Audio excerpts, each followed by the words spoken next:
There are reports that you're being vetted as a possible vice presidential running mate with Kamala Harris. Have you been contacted, and are you interested? Well, what I'll say is I talked to the vice president Sunday afternoon early. Obviously, at that point in time, grateful for President Biden's service and think he made a selfless decision to move on to the vice president. She made it clear that she was going to earn the support of folks. She was going to continue to run and continue an agenda that helps the middle class.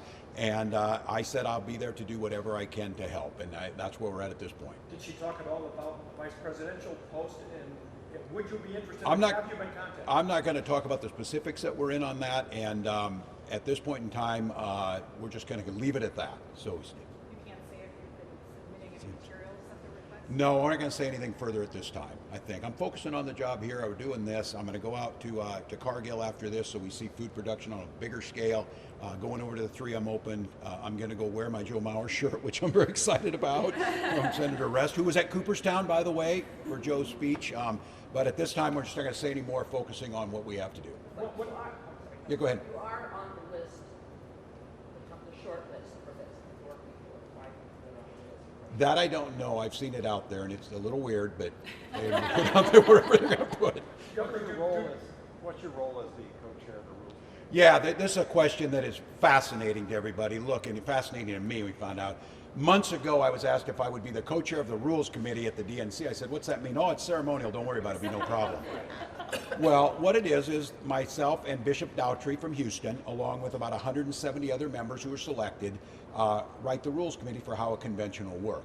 The thing that got out there is that there's somehow a different system here. We're using the same one we always have. And what will happen is we'll meet this afternoon. Tomorrow we'll have an official meeting to put the rules forward. There will then be a 3-day period where anybody who wants to run to be the nominee can do so. There's about 4,000 delegates. You need to get 1,976 or whatever to get the nomination. Anybody who wants to put their name in, if you can get 300 delegates to sign on, you can get on and we'll vote for you.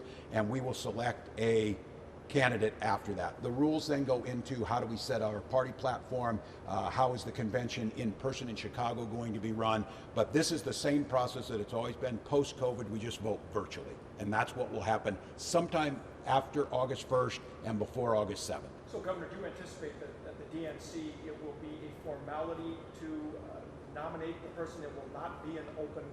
Yeah, we have the open convention is right now. If you want to get in, anybody, if they want to get in, they can get in right now. After tomorrow, they'll have 3 days to submit their 300 delegates and get in. That's the way it's always been.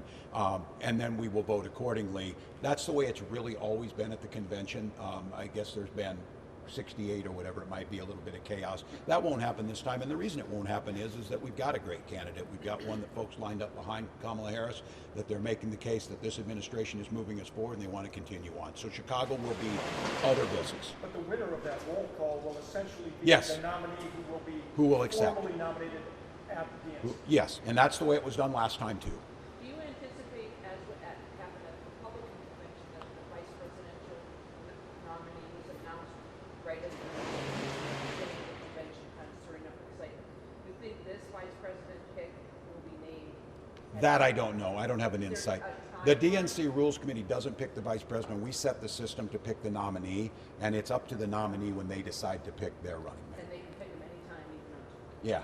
You were with One Vice more? President Harris in March at an abortion clinic Yes. in St. Paul. I just want to hear your reflections on her during that appearance and that historic thing. Yeah, I think it speaks volumes. Look, we've already seen this, that the attacks, there's nothing coming out about what the plan is on the other side. The attacks are we have a woman running as the nominee, a woman of color no less, a black woman running for president. That seems to be what the problem is. What I'm focusing on is we have someone who had the courage to stand in a reproductive health clinic for the first time in American history and to say we're going to protect reproductive rights.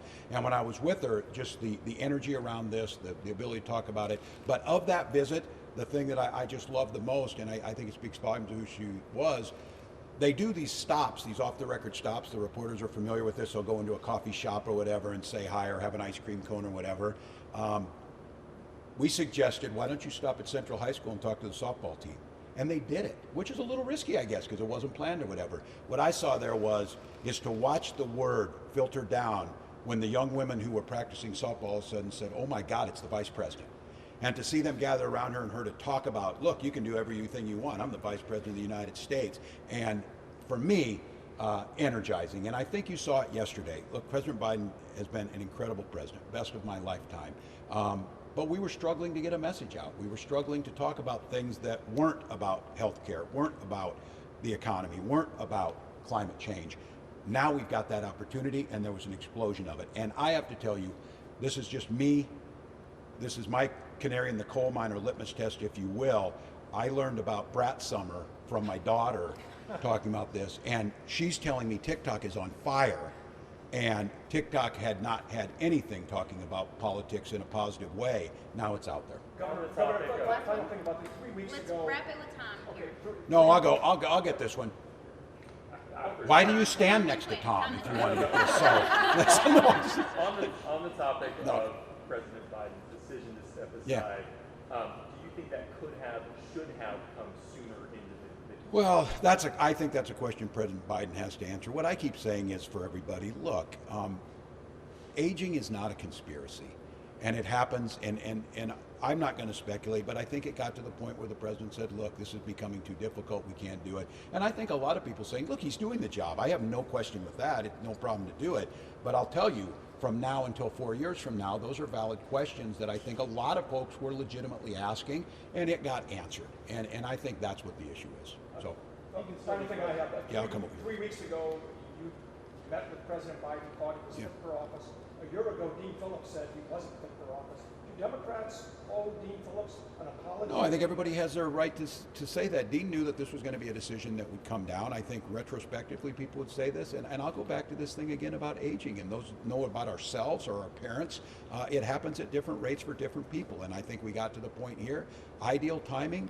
No, certainly not, but look, there's plenty of time to go. There's lots of excitement.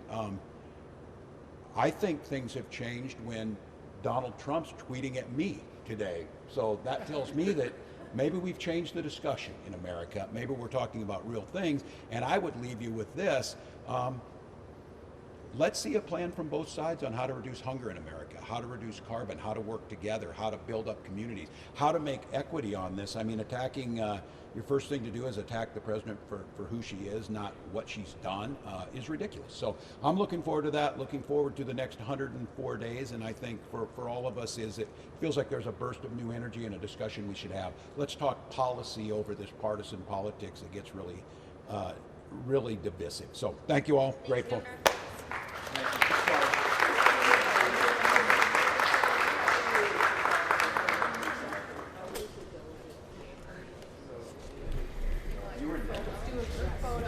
Yeah, and then Senator Rest would like her photo with the governor.